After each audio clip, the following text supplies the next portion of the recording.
Hello, hello. This is Irene with SaugaTalks. Hello. We are on LinkedIn, we're on X, we are on YouTube, and we're on major podcasting platforms. So I'm Irene. I'm speaking with fascinating people in tech, and we cover, as you know, you might be new in our audience, so please join, please share with your peers, with your networks, with your friends, because what we're doing here, we share incredible insights from fascinating people in tech. Today is my day because Jawahar Karan is here. How are you? Hey, Irene, pleasure to be here. Thank you for having me. Super excited to be part of this conversation. Very important topic and very relevant given what's going on in the security world. Totally, totally. A lot is going on in security world. A lot is going on in AI world. And now often we bring up agentic AI as a leading point to conversation, right? So let's start somewhere, Java. What about security operations? Okay. We know there are tons of disciplines, tons of webinars, and lots of experts speaking on the topic, right? Could you give us your point of view? What's happening right now and how AI Rise is helping leaders and customers? Yeah, great start there, Irene. Look, security operations is going through a significant transformation as we speak. One is AI is making a big impact as we speak, and we'll talk about agentic AI in particular. And even within security operations, we'll double click on cyber threat intelligence, which is the world that we in cyber that we live in. But beyond that, if you just look at SecOps in general, there's a level of customers when I talk to, they're feeling like, hey, I've had some of these technologies inside my SOC to help me with security operations, and I've had that for a while. But what I am seeing is I'm not seeing the right results coming out of those. So that is something that we're consistently hearing from our customer base. So part of it is AI is disrupting security operations, but it's also some of those legacy technologies that have been out there, honestly, for almost 2 decades. It's time for a disruption, if I can call it that way. What kind of disruption? Because exactly when we're talking about operations, right? Many organizations, many leaders have, hey, I have it under control, right? I have my teams, I have my platforms, things running smoothly, all right? I know how to handle my business, all right? So what's new? What's kind of risky and exciting at the same time that leaders have to concentrate on nowadays? Yeah, the couple of things that's coming out, right? One is, yeah, I'm still facing the tool sprawl that I faced 5 years back or 10 years back. And in the past 10 years, 5 years, it has only gotten complicated. The problem has only exacerbated because I've just got more tools in my toolkit. That's number one. Number two, hey, because of that, my security operations processes, my response activities, they're not integrated. And there's lack of automation that's actually holding me back from realizing the value that I should be getting out of all of these tools coming together. And then the last one is I can't keep up with the talent because I've got multiple tools and I'm still hiring people. I can't find the right talent. And this is especially a bigger problem in larger cities where there's still a good amount of war for good cybersecurity talent, right? So part of this, all of this is leading towards that transition that we are talking, or the disruption that we're seeing in the market. All right, so let's unpeel some of it. Okay, let's unpeel. We declared agentic AI right at the beginning of this talk. So, speaking of AI methodologies, AI classes, AI experts, okay, everyone's overwhelmed. All right, when I look at my LinkedIn feed, okay, the number of invitations, the number of newsletters, and just resources available to everyone, right, that contributes the overwhelming complexity of the business and technology world, all right? Could you please unpeel for us agentic AI when it just kind of took the business landscape by storm, okay? What's the kind of good news there? What kind of benefits and how complex this is to all of a sudden be in agentic AI mindset? Yeah, and Irene, you're not alone with that. There's a lot of AI washing, if I can put it that way, mildly, that's happening in the marketplace, where exactly some of these legacy tools that we're talking within security operations, what we are seeing is some of these legacy tools coming out and adding a layer of AI, and clearly not helping with the disruption that is needed in the marketplace, at least within security operations we're talking. But it's just adding one more level of complexity, right? So you're not alone in terms of hearing this a lot, especially with Agentic AI the last year or so. So the way we're looking at it, the way I'm looking at it, I've been in the cybersecurity industry for 27, almost 28 years now. So I've seen the waves, especially waves of automation, come and go, right? If I go back literally 20 years, 20 plus years now, we did see the change from intrusion detection system to intrusion prevention system happen in the early to mid 2000s. I'm just going old school here, right? Dating myself. And the idea is essentially, hey, going from just detection to prevention, which is inline prevention, you're able to automate a lot of things that you were not able to do just in detection mode. But fast forward 20 years, we've still not achieved what we as an industry, we've still not achieved what we thought that we'll achieve in 2003, 2004. So part of the challenge is, hey, how do you take a different approach with AI? And a lot of times what we're also seeing in the marketplace today is companies are coming out with LLM wrappers. So they're taking a specific problem and they are applying an LLM wrapper on top of that. And then that becomes a Gen AI based tool or a company by itself, or it's an agentic AI or a multi-agent AI tool or a functionality within a broader platform, right?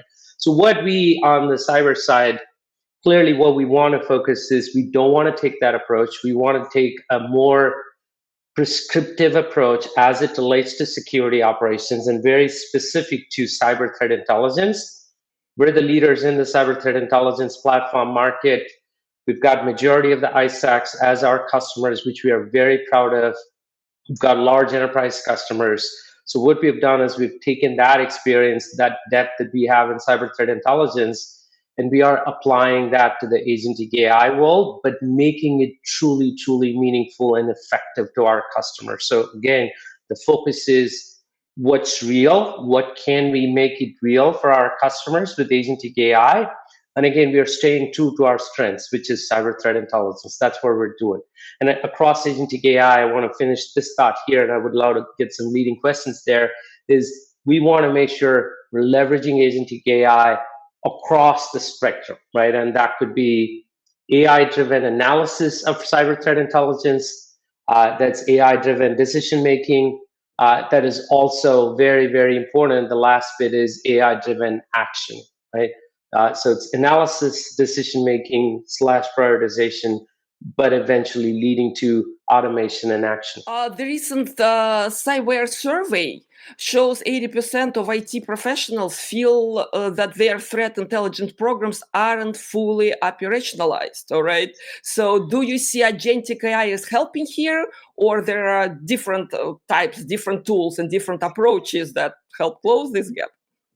It is absolutely going to help. Agentic AI and AI in general is absolutely going to help close this gap. But the key word there, Irene, is operationalizing cyber threat intelligence. So that is the key word, and that is where we are focused on. If there's one word, keyword that we are focused on, that's that operationalizing CTI, cyber threat intelligence. Because there are CTI programs that are out there. Doesn't matter what size enterprise customer that we're talking or public sector government customers, they do have some sort of CTI program in many instances. But where they lack is beyond the feeds. Maybe they're subscribing to a few feeds, commercial feeds, open source feeds, advisories, all kinds of things coming in, 1, 2, maybe 3, maybe multiple sources. But where things, the gap that we see as we engage with these customers is that clearly it's the operationalization part, right? Okay, I've got all of these feeds coming in. I've got multiple sources. It's disparate information coming in. How do I make sense of this? And part of this is it standards-based, right? And one of the things, for example, that Cyware from day one that we focused on is We want to make sure anything that we do is STIX-based, which is the standard for cyber threat intelligence. And then when it comes to sharing that threat intelligence, it's TAXI, which is really the protocol for sharing. So the key word I want to zoom in there with that, the statistics that you mentioned, is the operationalization of cyber threat intelligence. That is the key word I want to highlight. And that is where we see the gap versus just the CTI feeds or CTI advisories themselves, which is there's plenty that's out there. What about collaboration? Okay, because I see another data point coming from the Cyware survey, right? It's about 74% of IT professionals believing that their organizations could enhance threat intelligence sharing. All right, what does it mean? I mean, when we're thinking about agentic AI to facilitate better collaboration, what are the opportunities there?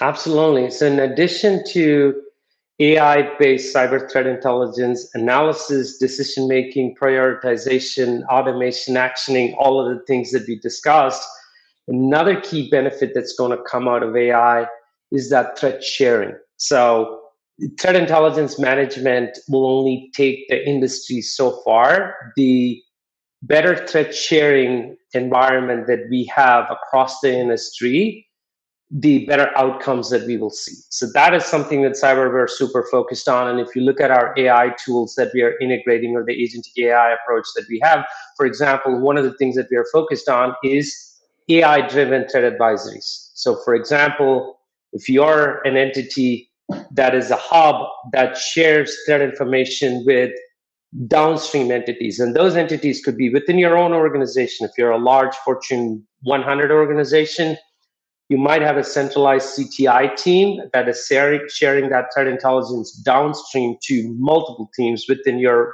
organization.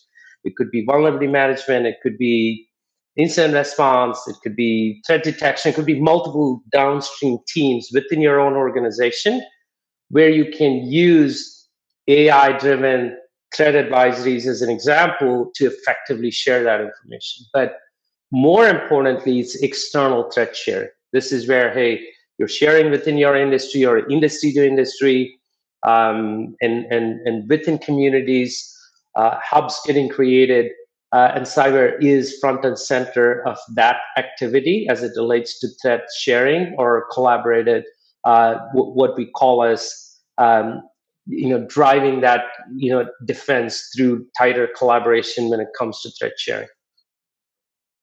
You mentioned lack of automation, or rather not enough automation, right? So in the same survey, right, I'm seeing the number 61% trust AI agents with human oversight. I hear a lot about this, right? So AI is a helping hand to human, all right? Human oversight is critical. Verification, all kind of guardrails, right, is critical. So what kind of framework would you recommend to ensure that this trust translates into outcomes? Actioning and automation is the end goal. As much as AI, agentic AI, can help with other things like NLP queries, for example, with threat intelligence information. We have that, right, as part of our quarterback product line that we're bringing to the market.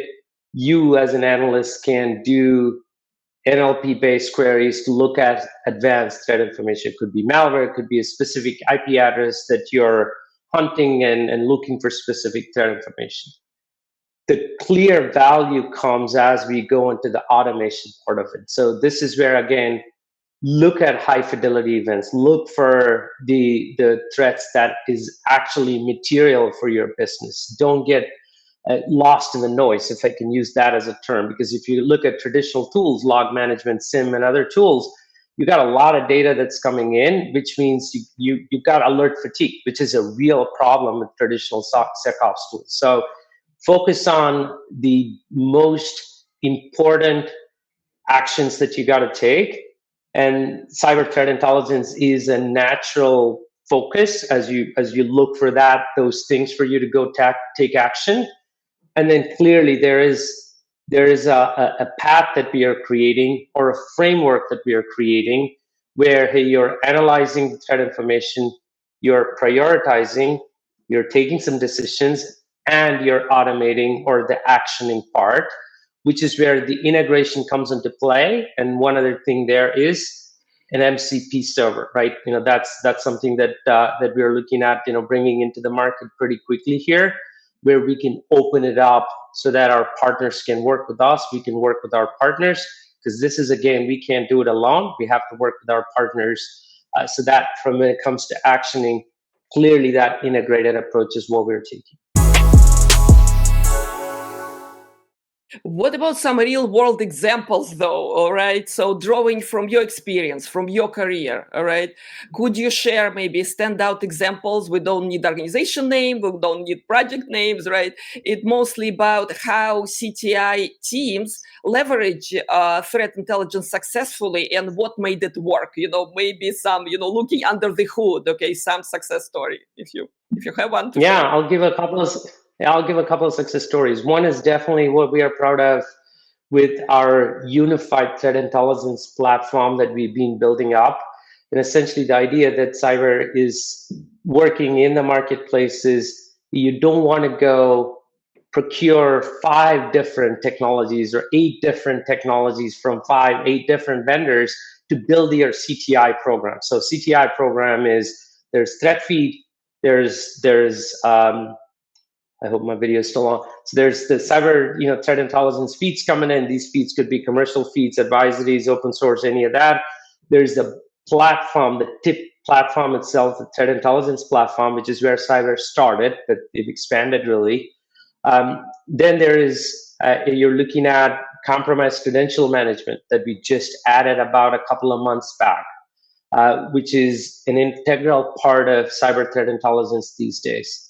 As we are leading into the rest of the year, you'll start to see us adding more functionalities from the DRP side of things. So if you look at it, truly expanding into external attack surface management, which is where the market is going, which is where the customers are going. So we've got a few customers that are embracing this unified platform strategy for cyber threat intelligence. So it's not just TIP.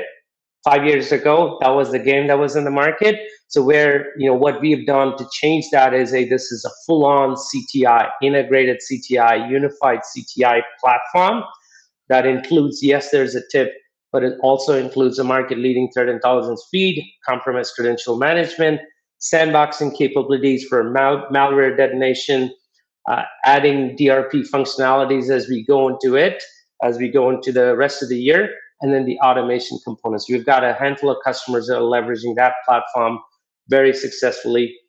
And then the other part that we're super proud of that I mentioned is our work with ISACs and CERTs and ISAOs. That's the collective defense part that I mentioned. This is the collaboration, threat sharing collaboration, what we call as collective defense.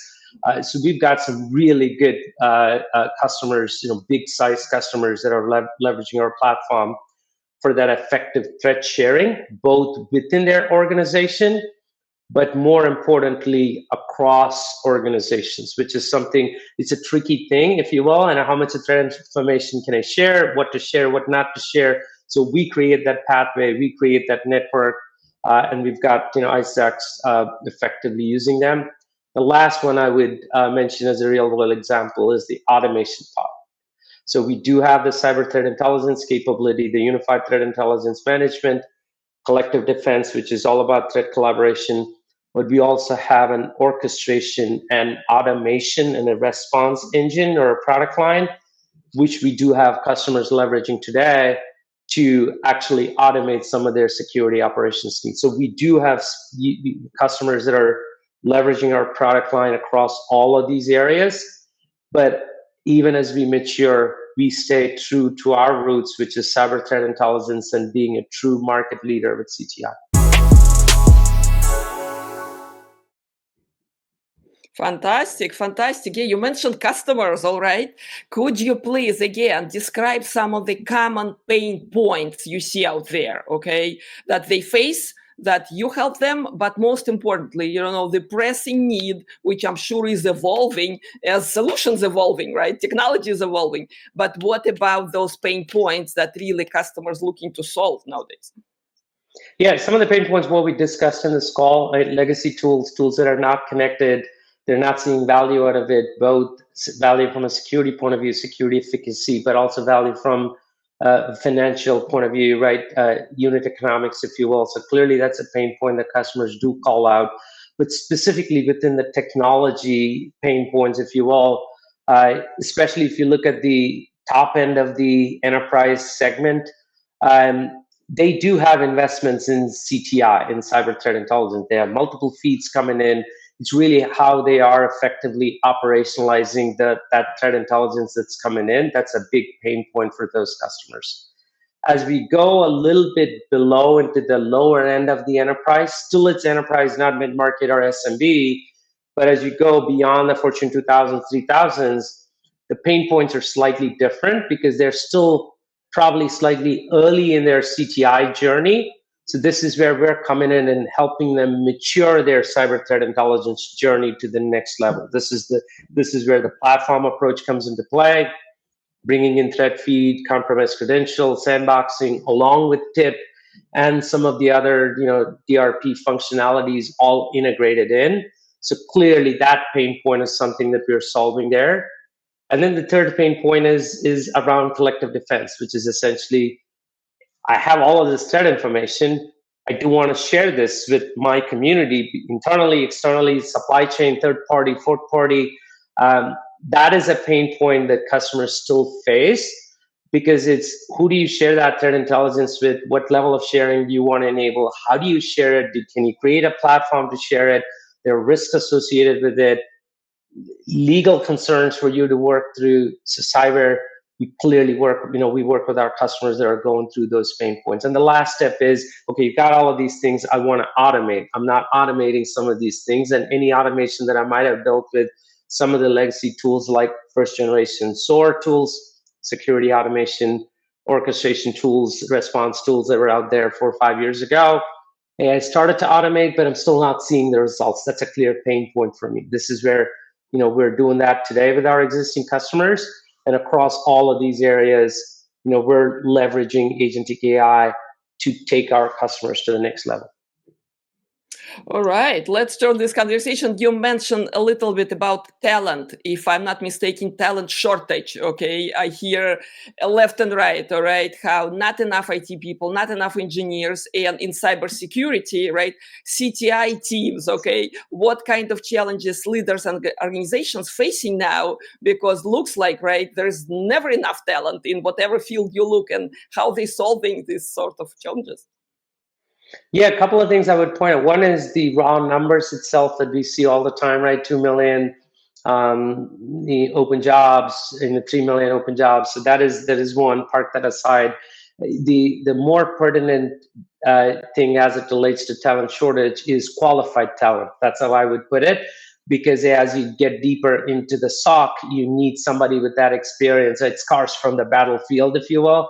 We've been there, done that with other organizations, and you have that experience. It's really that qualified talent, and that is very much true in the cyber threat intelligence world. If you look at CTI analysts themselves, so we're trying to again help the industry with training, enablement, and one of the things that we're super excited to introduce at Black Hat, which is coming up 2 weeks from now, first week of August, is a capture the flag event, a challenge that's specifically focused on cyber threat intelligence. So Cyware is, we're building that up for Black Hat.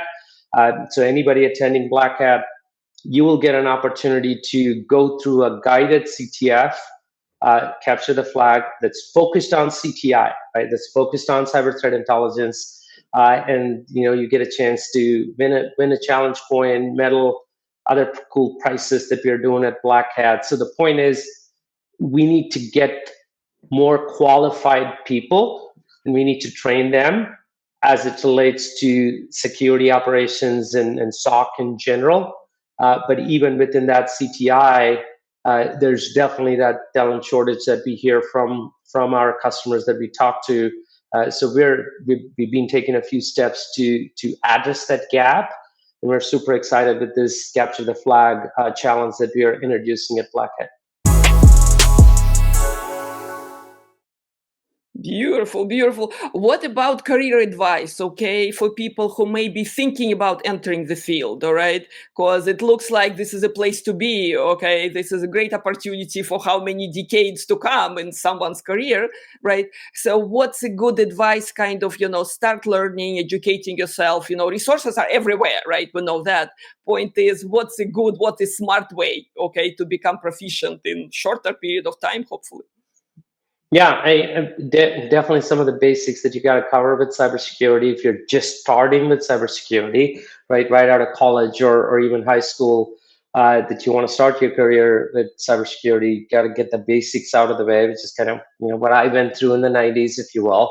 Uh, then it's always good to specialize within a subdomain within cybersecurity, right? Rather than being a generalist, like you're going deeper into one specific area. Obviously, AI is disrupting, as we've been talking all through this session. So the faster you ramp up with AI in general, but also applying AI within cybersecurity. And this is where, if you're going deeper into one subdomain within cybersecurity, how AI gets applied there in that subdomain, that becomes critical. There are certifications and other things, trainings, that are out there that you can always use to ramp up your skill set.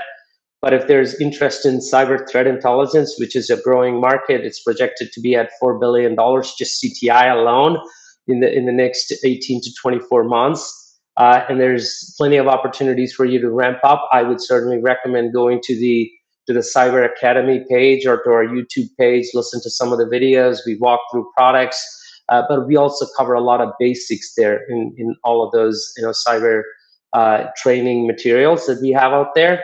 But again, I would say get the basics straight if you're just coming in, say out of college or from high school. Focus on a domain, specializing within a subdomain inside cybersecurity will help. And then, of course, there's AI. So those are the three things I would point out. Perfect. Yeah, I want to encourage everyone, okay, listening to us on X, on LinkedIn, on YouTube, on podcasting platforms, okay? Find Jawahar on LinkedIn, okay? I encourage everyone to follow him, to follow the team, Cyware, and for incredible number of insights, support, and actually all your organizational needs. So that's that part of the show. Let's wrap up, Jawahar. This was incredibly insightful, all right? We know there are shiny toys out there, okay? We know that there is such a huge promise right now with agentic AI, and at the same time, some disappointments, like you said, when leaders don't see the outcomes they expect. All right. So in this complex world, right, could you please share maybe a few takeaways for the audience to remember this conversation by, in terms of, right, what are the opportunities and what are kind of, the great ways to achieve the best for organization? Yeah, first of all, thank you, Irene. This was a great discussion. I mean, the way I would leave the audience is AI is real. Agentic AI is real. It's not just about the potential of agentic AI. It is also the real world applications that we are starting to see, and especially within SOC security operations and within cyber threat intelligence. So make sure that you're stepping up your game with some of the basics with CTI.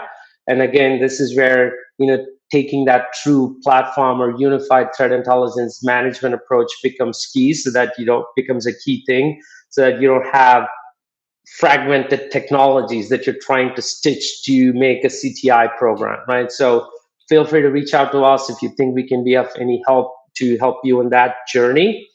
The second thing is look for small wins within agentic AI as it's applied to the SOC or even within CTI, right? It can be overwhelming if you're looking at all things within agentic AI, but look for small wins, right? Maybe leveraging AI for your cyber threat intelligence, your threat detection piece, right? Leveraging that, NLP queries, it's a great place to start.